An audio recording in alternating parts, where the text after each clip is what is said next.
So things are going to begin really, and it's not big drama. It's not a big story as such.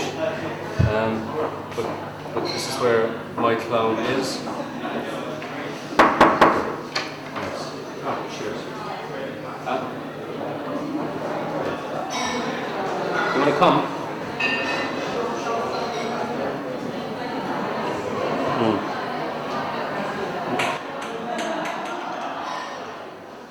Clown. Come on. We ought to get things going, really. We ought to get things going. There's people waiting. Come on.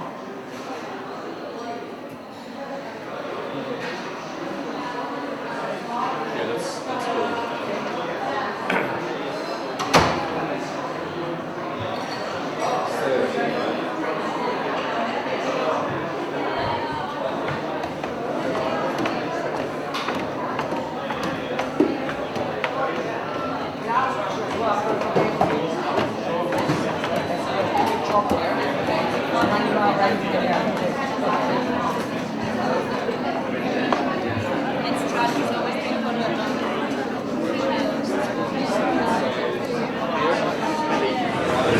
Hi Michael. Do you still need me to film? Yes, if you could. I've got some other film as well, but the more the better. More the merrier.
And I personally am more interested in creating something which is like a ritual or repetitive, potentially something like music or poetry, rather than attempting to create a kind of long narrative. So I think people were quite quiet at the beginning, expecting maybe some sort of story with a climax and a conclusion, and potentially there's a hint of that happening, but that was not the objective.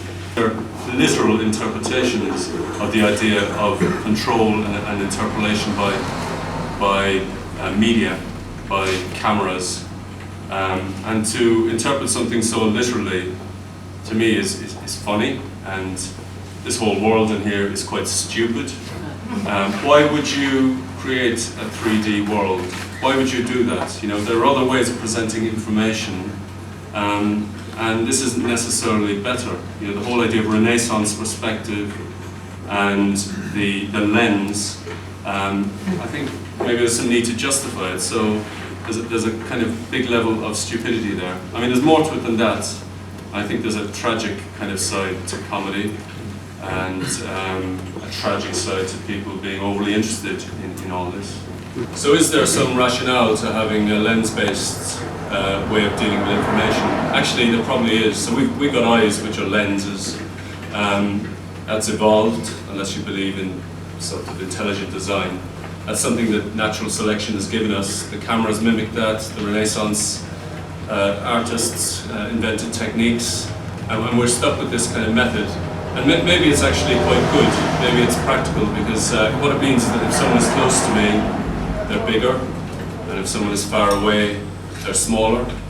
If it was the other way around, it would be pretty dangerous, really, if cars which were far away seemed very big. So I think it's, I think there may be, you know, some sense, and it fits in very well with our intuition. Absolutely contradicted what I said earlier about them. And you wonder whether at some point people will feel pain in Second Life if someone offends your character in Second. I mean, this character is not built with the typical Second Life aesthetic, which is a kind of fetish club kind of look.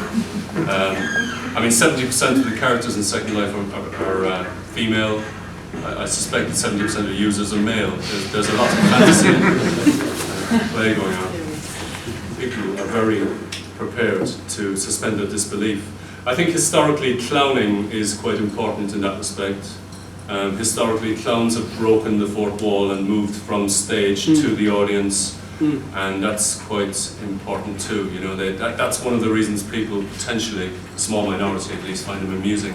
Potentially, devices which encourage physical interactivity give you less freedom. You know, they give you a certain number of choices, and is choice the same thing as freedom? Someone's got an eating disorder. Is it good to weigh yourself? Is it good to look in the mirror all the time? I mean, recently I joined an online group for hermits, where you can just log in. After 2 years, we got 6 members, with 6 comments. And I shouldn't have said that, because the idea is to keep people out.